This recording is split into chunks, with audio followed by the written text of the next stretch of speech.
உலகெங்கும்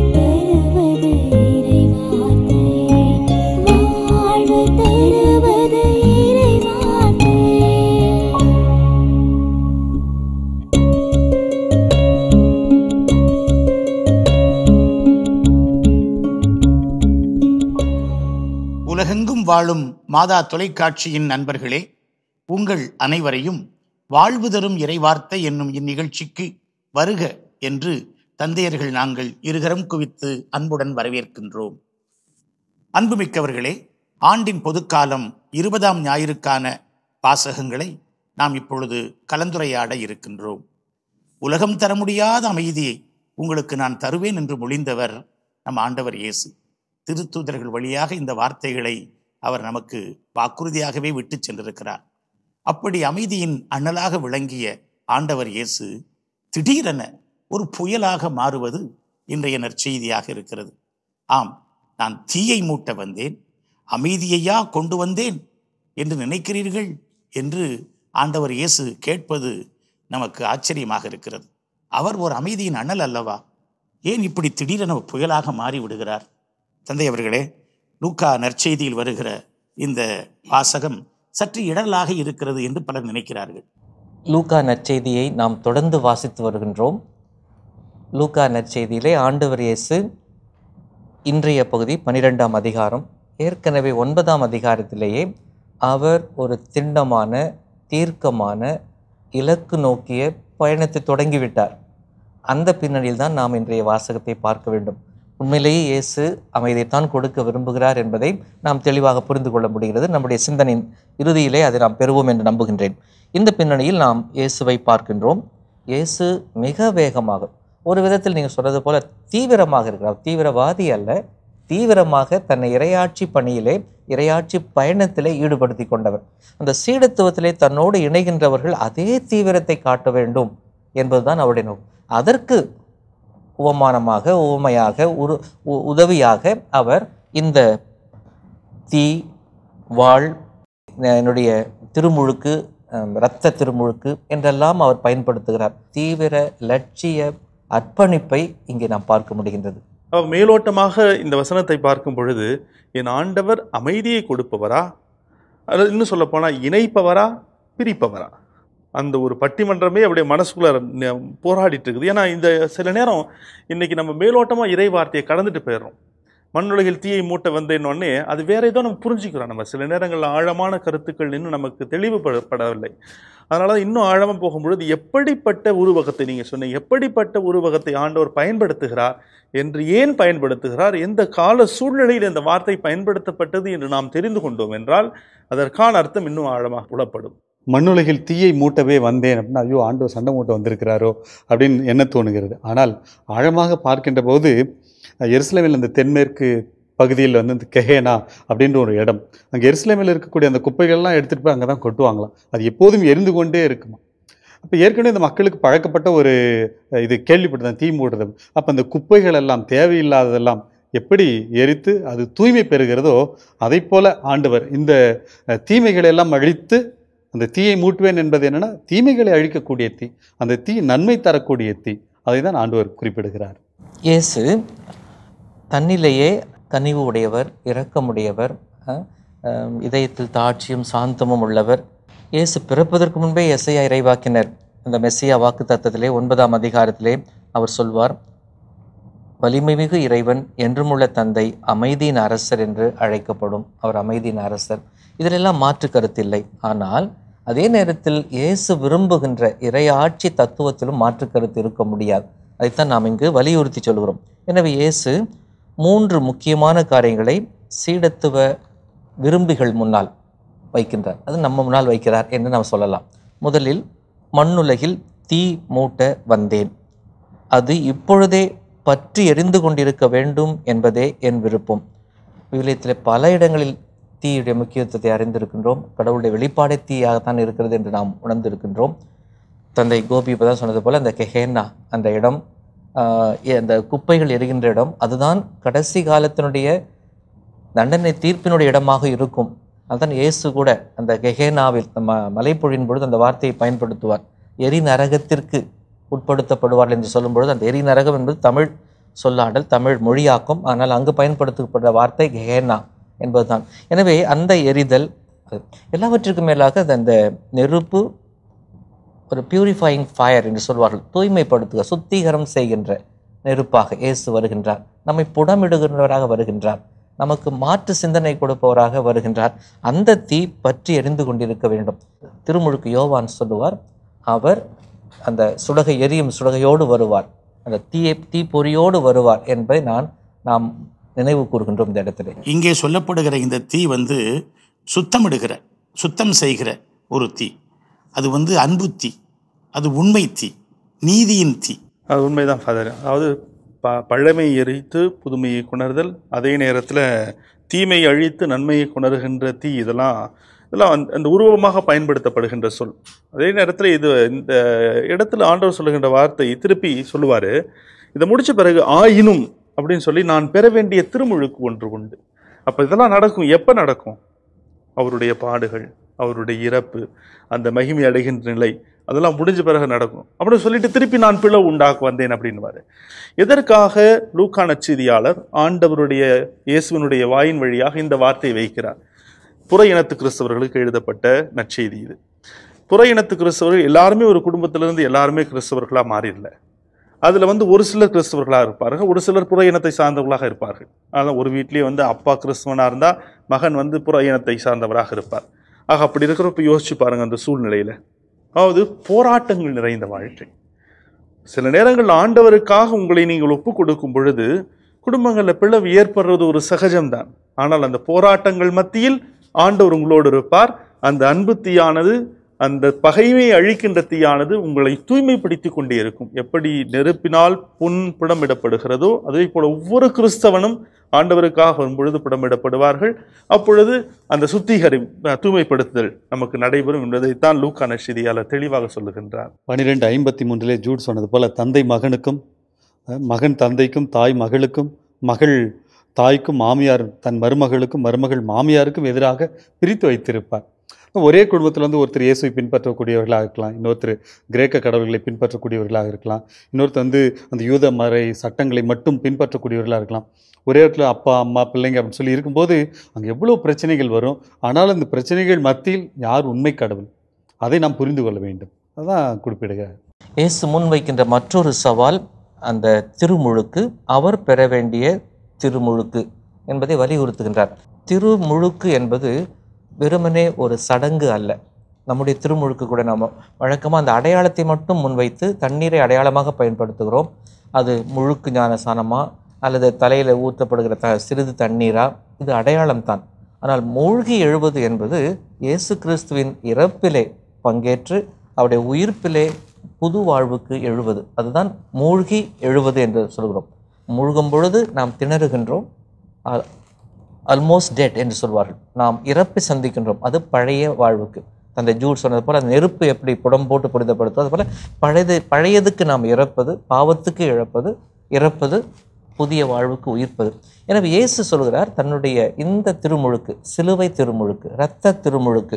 அதனால்தான் திருவெளிப்பாடு நூலிலே யோவானுடைய காட்சியிலே செம்மறியின் தோழர்கள் தங்களுடைய ஆடைகளை செம்மறியின் இரத்தத்தில் தோய்த்து கொண்டார்கள் என்று சொல்கிறோம். அது நம்ம திருமுழுக்கில் ஒரு புது ஆடை போடுறாங்க, வெண்ணிற ஆடை போடுறாங்க. ஆனால் இயேசுவுடைய திருமுழுக்கிலே அந்த செம்மறியின் இரத்தத்தில் தோய்த்து வெண்மைப்படுத்திக் கொள்கிறார்கள், தூய்மைப்படுத்திக் கொள்கிறார்கள்.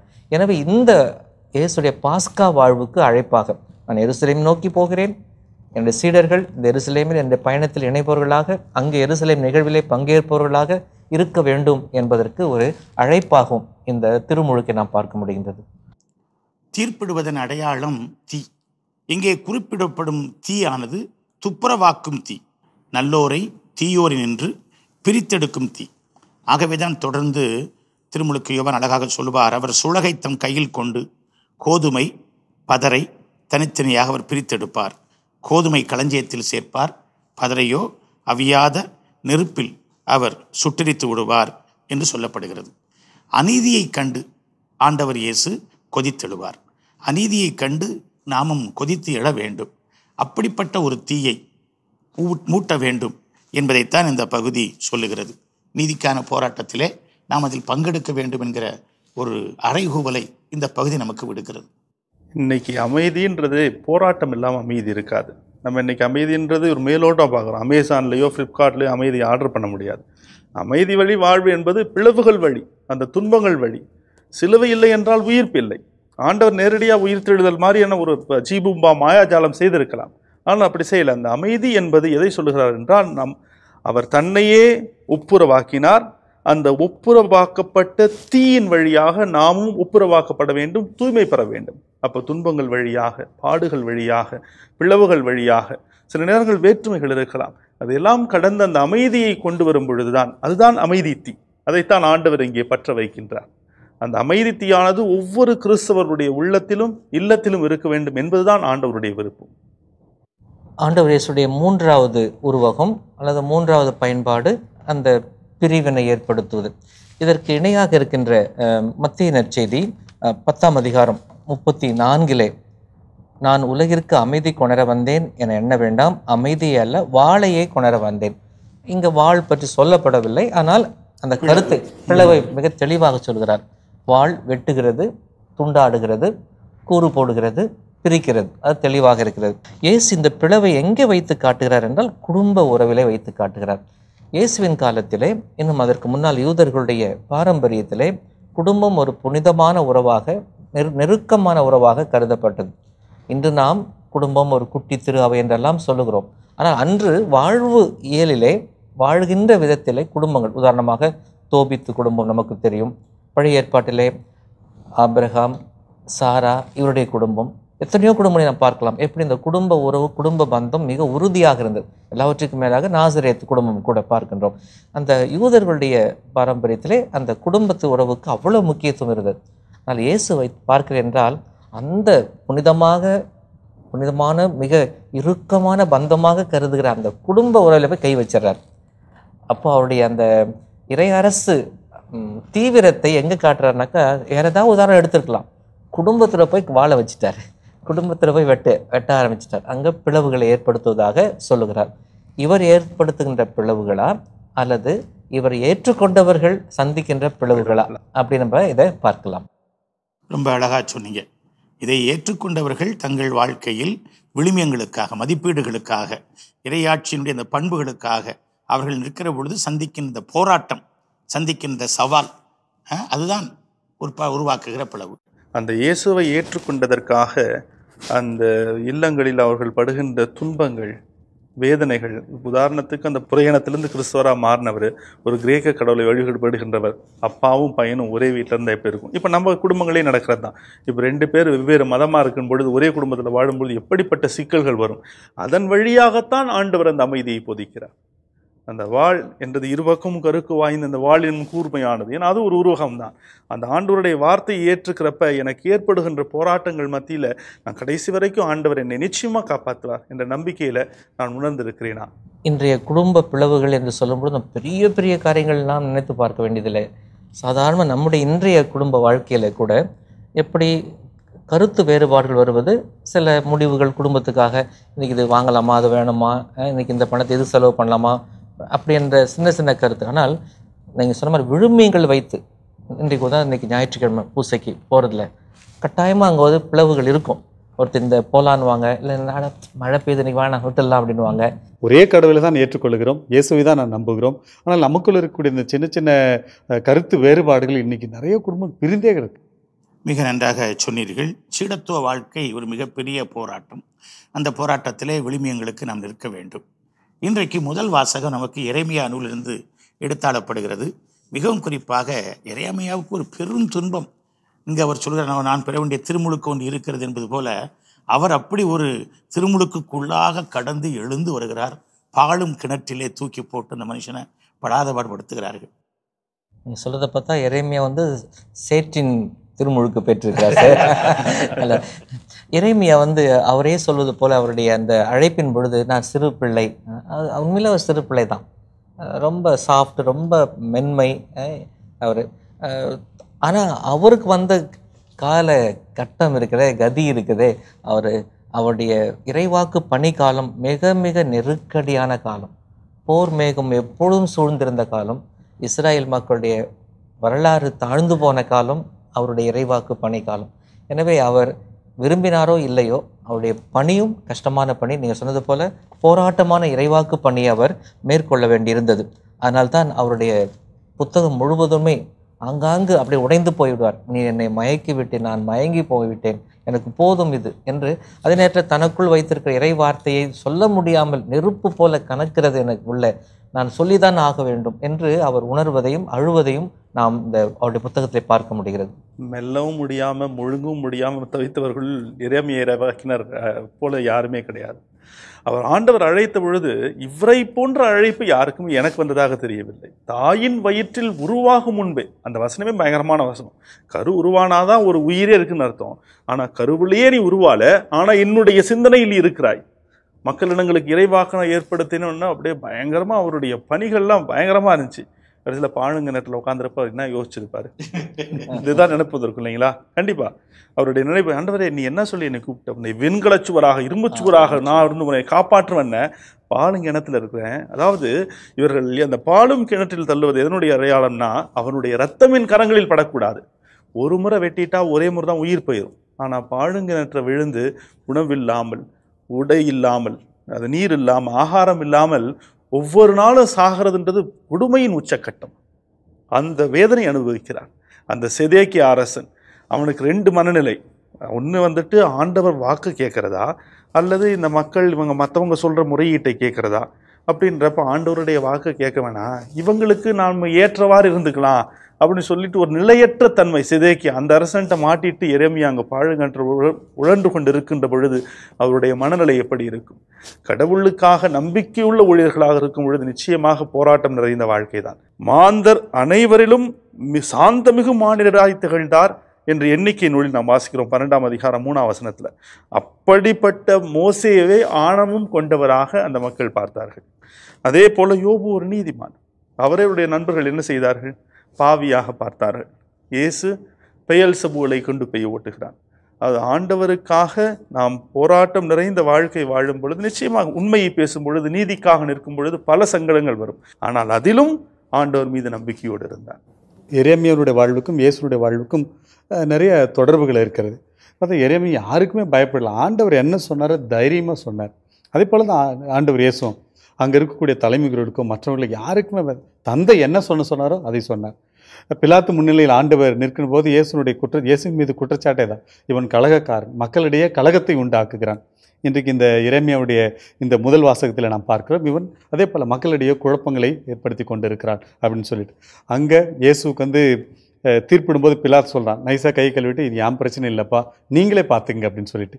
இங்கேயும் ஜூட் சொன்ன போல் செதேக்கியா எனக்கு பிரச்சனை இல்லைப்பா, நீங்களே பார்த்துங்க, ஏன்னா இந்த இறைவாக்கினர் உங்களுடைய இறைவாக்கினர், நீங்களே செய்து கொள்ளுங்கள் அப்படின்னு சொல்கிறார். இயேசு பிலாத்து முன்னிலையில் சொல்ல, உண்மைக்கு சாட்சியம் கூறுவதே என் பணி. இங்கே எரேமியா அப்படிதான், கடவுள் என்ன சொன்னாரோ அந்த உண்மையை நான் பறைசாற்றுவேன். அதனால தான் ஒருவேளை என்னை யார் என்று சொல்லுகிறார்கள் இயேசு கேட்கும்போது சீடர்கள் சொல்லு, உங்களை எரேமியா அப்படின்னு சொல்கிறாங்க ஒரு சிலர் அப்படின்னு சொல்லி சொல்லுவாங்க. எனவே இயேசுனுடைய வாழ்வுக்கும் இறைவனுடைய வாழ்வுக்கும் நிறைய தொடர்புகள் இருக்கிறது. எரேமியா முழுக்க முழுக்க ஆண்டவருடைய வார்த்தையால் தூண்டப்பட்டு அதை தான் சொல்லுகிறார். குறிப்பாக நம்ம எல்லோருக்கும் தெரிந்த 2 அவருடைய மறை உரைகள், பிரசங்கங்கள், டெம்பிள் செர்மன் என்று சொல்வோம். 7ஆம் அதிகாரமும் 26ஆம் அதிகாரம் ஏறக்குறைய அதே வார்த்தைகள் 2 இடங்களிலும். 2 இடங்களிலும் அவர் மிக மிக துணிவாக சொன்னது எருசலேம் ஆலயம் அழிக்கப்படும் என்பதுதான். அது அவர்கள் கேட்க விரும்பவில்லை. அவர்கள் விரும்புகின்ற இறைவார்த்தையை இவரால் சொல்ல முடியவில்லை. ஏனென்றால் இவரை சொல்ல வைத்தவர் இதைத்தான் சொல்லுகின்றார். இந்த எருசலேமுடைய அழிவு நிச்சயமாக உண்டு என்பதை அவங்க தெளிவாக சொல்கிறாங்க.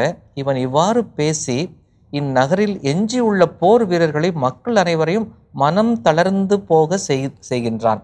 அதாவது அவர்களுக்கு மத்தியில் ஒரு விதமான மனத்தளர்வு, சோர்வை ஏற்படுத்துகிறான். டிமாரலைஸ்ன்னு சொல்லுவாங்க.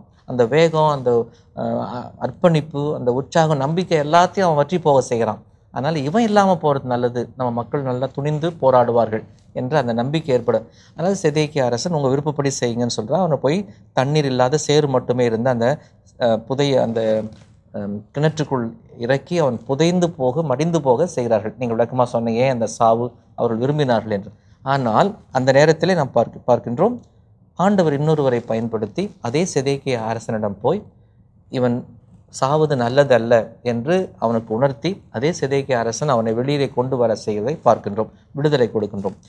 நாம் நற்செய்தியிலே கேட்டது போல அமைதி, அந்த நெருப்பு, அந்த வாள், அந்த குருதி திருமுழுக்கு, இதெல்லாம் பார்க்கும் பொழுது எரேமியா வாழ்க்கையில் கூட பார்க்கணும். இந்த அமைதி என்பது வித்தியாசமான அமைதியாக நம்மெல்லாம் சொன்னோம். இயேசுவும் எரேமியாவும் ஒப்பிட்டு பார்த்துக்கிட்டு இருந்தோம். அந்த தொடர்பை ஒப்பிட முடியாத அந்த தொடர்பை பார்த்து கொண்டே இருந்தோம். அப்படி பார்க்கும் பொழுது இதே எரேமியா இறைவாக்கினர் 6ஆம் அதிகாரம் 14ஆம் வசனத்திலே சொல்கிறார், அமைதியே இல்லாத பொழுது அமைதி அமைதி என்று கூறி என் மக்களுக்கு ஏற்பட்ட காயத்தை மேலோட்டமாகவே குணப்படுத்தினார். அதாவது உண்மையான அமைதி அங்கே இல்லை, ஆனால் பொய் வாக்கினர்கள் அங்கே நிறைய இருந்தாங்க. அனனியா போன்ற பொய் வாக்கினர்கள் வந்து மக்களை திசை திருப்பி எரேமியா சொல்கிற மாதிரி நமக்கு தீங்கு ஆபத்து எதுவும் வராது, நீங்கள் செய்கிறத செஞ்சிட்டே இருங்க என்று அவர்களுடைய அந்த பாவ வாழ்க்கைக்கு, அந்த உடன்படிக்கையிலிருந்து பிறண்ட வாழ்க்கைக்கு உறுதுணையாக சப்பக்கட்டு கட்டிகிட்டே இருந்தாங்க. அமைதி அமைதி இருக்குன்னு சொல்லிட்டு அதான் எரேமியா சொல்கிறாரு, அமைதி அமைதி என்று கூறி என் மக்களுக்கு அமைதியே இல்லாத பொழுது ஏமாற்றத்தை ஏற்படுத்தினார்கள், அதை குணப்படுத்த வேண்டி இருந்தது என்று சொல்கிறார். ஆண்டவர் இயேசு அதை தான் சொல்கிறார். அந்த அமைதி நான் கொண்டு வந்த வாழ் என்று சொல்லும் பொழுது ஒரு வித்தியாசமான அமைதிக்கு, அந்த உயிர்ப்பின் அமைதிக்கு, அந்த உயிர்ப்பின் அமைதி என்பது உயிர்த்து வெற்றி பெற்ற அமைதி மட்டுமல்ல, தீமை, இந்த உலகத்தினுடைய எல்லா விதமான அதிகாரங்கள், ஆட்டங்கள், பாட்டங்கள், இறையரசுக்கு ஒவ்வாத பல்வேறு காரணங்கள் இருக்கின்றன. அவற்றையெல்லாம் நாம் மேற்கொண்டு வருகின்ற அமைதி தான் எரேமியாவும் முன்னுரைப்பதை நாம் பார்க்கின்றோம். மறைந்த கருதினால் மிகச்சிறந்த விவிலிய பேரறிஞர் மரிய மார்டினி எரேமியாவை பற்றி ஒரு புத்தகம் எழுதியிருக்கிறார். இரைச்சல் மிகுந்த நகரில் எரேமியாவின் எளிய குரல். அது குருக்களுக்கு ஆற்றிய ஒரு தியானத்தை புத்தகமாக வெளியிட்டிருக்கிறார்கள். அதில் இந்த எரேமியா என்ன சொன்னார், எதை சிதைக்கியா கேட்க மறுத்தார் அப்படிங்கிறத அந்த வரலாறை அவர் சொல்லுகிறார். அது என்னன்னா, இன்றைக்கு தேர்தல் வருகிற பொழுது அரசியல் கட்சிகள் கூட்டணிகள் வைக்கின்றார்கள். எந்த கூட்டணியிலே போய் சேர்ந்தால் நம்ம வெற்றி பெற முடியும், எந்த கூட்டணியில் சேர்ந்தால் நம்ம அதிகமாக ஓட்டுகளை அள்ள முடியும் அப்படிங்கிறது. அன்றைக்கும் சிதைக்கியாவுக்கு அப்படிப்பட்ட ஒரு பிரச்சனை. நாட்டை ஆள வேண்டுமென்றால் அவன் ஏதாவது ஒரு நாட்டோடு கூட்டணி வைக்க வேண்டும். அப்பொழுது அங்கே நீங்கள் சொன்னீங்களே அனனியா, அவன் இறைப்போலி இறைவாக்கினர்கள் நீ எகிப்தோடு கூட்டணி வை என்று அவர்களுக்கு தவறான முடிவுகளை, தீர்மானங்களை அவர்கள் சொல்லுகிறார்கள். நம்முடைய எரேமியா சொல்லுகிறார், வளர்ந்து வரும் நாடு பாபிலோன், அது இப்பொழுது பேரரசாக இதாகி கொண்டிருக்கிறது, நீங்கள் அதோடு வைத்தால் நம்ம நாட்டுக்கு நல்லது, நம்ம நாடு காக்கப்படும் அப்படின்னு சொல்ற. நீ என்ன பாபிலோனுக்கு செப்ப கட்டிட்டு வர்ற அப்படின்னு சொல்லி இவர்கள் அதை கேட்க மறுக்கிறார்கள். ஆகவே தான் இவரை போட்டு இவ்வளவு தொந்தரவுபடுத்துகிறார்கள். ஆனால் ஒருவேளை இது வெற்றி பெற்று விடுமோ என்று சொல்லுகிற பொழுது, நீங்கள் கேட்கவில்லை என்றால் எருசலேம் அழிக்கப்படும், ஆலயம் இடிக்கப்படும், எல்லாரும் நாடு கடத்தப்படுவார்கள், புலம்பெயர்ந்து எல்லாரும் வாழ்வார்கள், பேரழிவு ஏற்பட போகிறது என்று அவர் சொல்லுகிறார். அது ஒரு இறைவாக்கு பணி. இறைவாக்கு பணி ஒரு சவாலான பணி, இறைவாக்கு பணி ஒரு போராட்ட பணி. அவருக்கு அழைப்பு கொடுக்கிற பொழுதே அது சொல்லப்படுவதை நாம் பார்க்கிறோம். இந்த 1ஆம் அதிகாரத்தை மேற்கோள் காட்டினீர்கள். 1ஆம் அதிகாரத்திலே பாருங்கள், வசனம் 10, பிடுங்கவும் தகர்க்கவும் அழிக்கவும் கவிழ்க்கவும் கட்டவும் நடவும் நான் இன்று உன்னை மக்களினங்கள் மேல் அரசுகள் மேல் பொறுப்பாளனாக இறைவாக்கினாக ஏற்படுத்தியுள்ளேன் ஆண்டவர் சொல்லுகிறார். இதில் ஒரு 5-6 காரியங்கள் இருக்கின்றன. முதல் 4 காரியம் பிடுங்க, தகர்க்க, அழிக்க, கவிழ்க்க. அதுக்கு பிறகுதான் கட்ட நட. நிறைய பேர் இறைவாக்கு பணி என்ற உடனே நான் உடனே கட்டணும்னு நினைக்கிறாங்க. தவறானதை முதலில் திருத்த வேண்டும், தவறானதை முதலில் வெட்ட வேண்டும். தீ வச்சு அழிக்கணும், வாழை வச்சு வெட்டணும். அதை சரி பண்ணாதான் அஸ்திவாரத்தை ஒழுங்காக்கினாதான் நீங்க இடத்துல கட்ட முடியும். அதுதான் இறைவாக்கினர்கள் எடுத்துரை பொருள் மட்டுமல்ல, இடித்துரை பொருள் என்று சொல்லுவாங்க. அதைத்தான் அங்க நடக்கிறதை நாம் பார்க்கிறோம். அதுக்கு ஆண்டவர் சொல்றது போல நான் பெற வேண்டிய திருமுழுக்கு ஒன்று உண்டு, பாலுங்கணத்துல போய் தான் கிடக்கணும், வேற வழி இல்லை. அவங்க கேட்க மாட்டாங்க. இன்னைக்கு மகுடிக்கு மயங்காத பாம்பு இல்லை, புகழுக்கு மயங்காத மனுஷன் இல்லை. நேராக போய் ஒரு சில நேரங்களில் பொய் வாக்குறுதிகள், பொய் வார்த்தைகள் தான் இன்னைக்கு நிரந்தரமாக நிற்கிற மாதிரி தோணும், மேலோட்டமாக இருக்கிற மாதிரி தோணும். ஆனால் இறைவாக்கு பணி என்பது இந்த பொய் வாக்குறுதிகள் கொடுக்குறதோ அல்லது காக்கா பிடிக்கிறதோ புகழ்ந்து பாடுறதோ, நீங்கள் தாங்க, நீங்கள் இல்லைன்னா இல்லை உலகமே இல்லை அப்படின்னு ஒருத்தரை சொல்லுவான், இன்னொருத்தி அதே போய் சொல்லுவான். அதல்ல வாழ்க்கை.